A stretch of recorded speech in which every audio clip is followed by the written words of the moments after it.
श्रीललितादेव्यै नमः। श्रीललितासहस्रनामस्तोत्रम् ध्यानम्।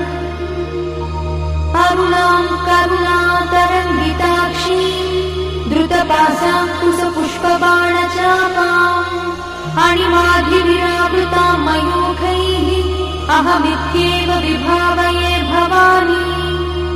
ध्यायेत् पद्मासनस्थां विकसितवदनां पद्मपत्रायताक्षीं हेमाभां पीतवस्त्रां करकलितलसद्देव पद्माम्बराङ्गी सर्वालङ्कारयुक्तां सततमभयदां भक्तनम्रां भवानी। श्रीविद्यां शान्तमूर्तिं सकलसुरनुतां सर्वसम्पत्प्रदात्री श्रीमाता श्री